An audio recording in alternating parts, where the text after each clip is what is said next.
नमस्कार फ्रेंड्स। आज बड़ा इंपॉर्टेंट डिस्कशन जो सर्कुलर 5 अप्रैल 2023 को इशू हुआ। मेन जो कंटेक्स्ट में यूज किया गया ये वो था कि जो नई रिजीम है 115 BAC, आप जानते हैं 2023 का बजट मेनली फोकस था न्यू रिजीम पे।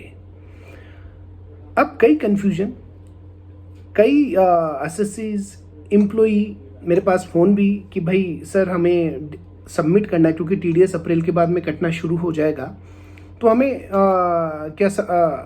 नई रिजीम में सबमिट करना है, पुरानी में करना है। पर अब वो क्लैरिफिकेशन दिया जा चुका है कि करना क्या है।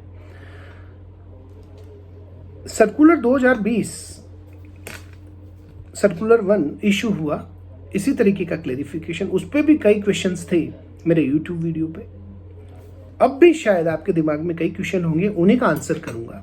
सर्कुलर मेरे सामने है और उस सर्कुलर पे मैं 1 बाय 1 डिस्कस करूंगा बड़े शॉर्ट तरीके से, ताकि हम जब इस रिजिम की बात करें 115 BAC सबसेक्शन 6, जो कि आपको पता ही है फाइनेंशियल ईयर 23-24 में एप्लीकेबल हो चुकी है। जो नई रिजीम है उसमें टैक्सेशन रेट्स हैं 3 लाख तक नहीं है, फिर 3 लाख पे 5% है, देन 10% है, फिर 15% है। कई तरीके से ये बात की गई और 15 लाख के ऊपर 30% है। मैं कंपैरिजन पे नहीं जा रहा, आप कंपैरिजन देखना चाहते हैं तो मेरा आई बटन पे क्लिक करके कौन सी रिजिम आपके लिए बेहतर रहेगी, ये मैं क्लैरिफिकेशन पे आ रहा हूं। अब नंबर 1 बात ये आती है कि जो डिफॉल्ट रिजिम रहेगी वो रिजिम रहेगी न्यू रिजिम। अर्लियर क्या था, जो डिफॉल्ट रिजिम थी वो ओल्ड रिजिम थी, तो अब कंफ्यूजन दूर है। मतलब डिफॉल्ट रिजिम बाय डिफॉल्ट कोई भी एसएससी न्यू रिजिम में रहेगा। सर ऐसा कैसे?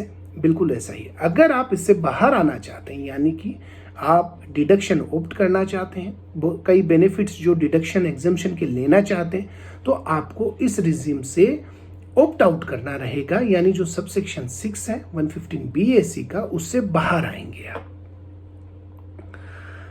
और क्या बात कही गई सर्कुलर के अंदर, मैं उसी पे आता हूं। बोला गया है कि जो ये रिजीम है, ये चाहे इंडिविजुअल हो, HUF हो, एसोसिएशन ऑफ पर्सन हो, राइट, बॉडी ऑफ इंडिविजुअल हो, सभी पे एप्लीकेबल होने वाला है, राइट।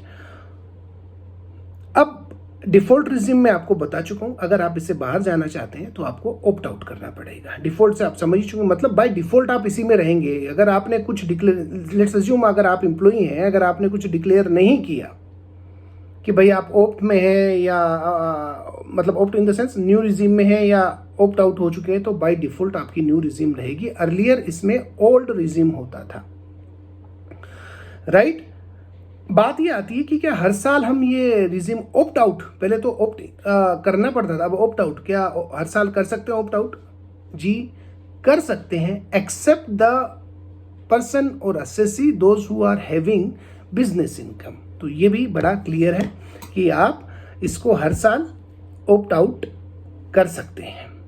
अच्छा, एक और क्वेश्चन दिमाग में, सर्कुलर से अलग बात करता हूँ, क्योंकि ये मेरा एक्सपीरियंस है, पीछे जो मेरा वीडियो गया है इसी पर्टिकुलर क्लैरिफिकेशन, कई क्वेश्चन आए कि सर मैंने डिक्लेरेशन कर दिया कि भाई चलो मैं ऑप्ट आउट करता हूँ पुरानी स्कीम में, पर बाद में मेरे को पता लगा कि मैं नई स्कीम में जा सकता हूँ। बिल्कुल जा सकते हो आप at the time of filing the return.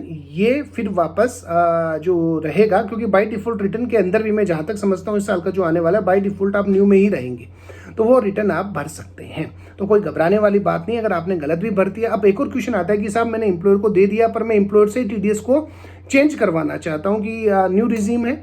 अब मैं उसको बोलता हूँ कि 4 महीने बाद मेरे को रियलाइज हुआ, मान के चलिए अगस्त सितंबर में, कि भाई मेरे को मैंने न्यू रिजीम में डिक्लेयर किया था, मेरा बाय डिफॉल्ट था, ओल्ड कर दो। तो देखो उसके लिए एम्प्लॉयर के लिए कहीं ना कहीं एक दिक्कत होती है, क्योंकि वो सारा कैलकुलेशन करके टीडीएस मंथली वैसे ही काटता है।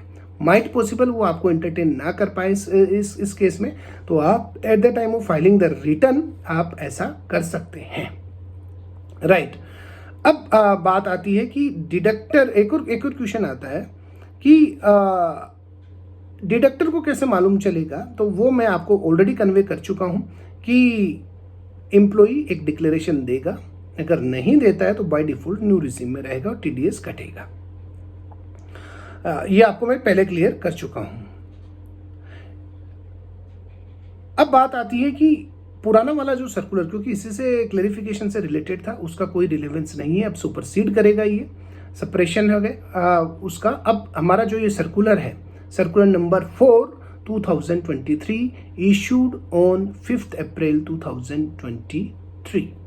तो फ्रेंड्स होप सो मैंने आंसर किया कि नई रिज्यूम, ओल्ड रिज्यूम किस तरीके से हमें काम करना है। पर एक चीज़ मैं आपको ज़रूर बताऊंगा, आप इवेलुएट करें। अगर आपको कोई कन्फ्यूजन है, आप, मैंने जैसे बताया, आई बटन पे क्लिक करके कंपैरिजन प्रॉपर तरीके से आप देख सकते हैं। ऐसा नहीं है 7 लाख तक कुछ भी नहीं लगेगा, अगर 7 लाख 1 रुपये हुआ तो दिक्कत हो सकती है। तो आप इन सब चीज़ों को प्रॉपरली इवेलुएट करें, देन डिक्लेरेशन दें। अगर आप सैलरीड क्लास है, अगर सैलरीड क्लास नहीं भी है तो भी इवेलुएशन बहुत ज़रूरी है। Stay tuned. अगर आपको वीडियो अच्छा लगा हो तो please like and subscribe. Thank you once again.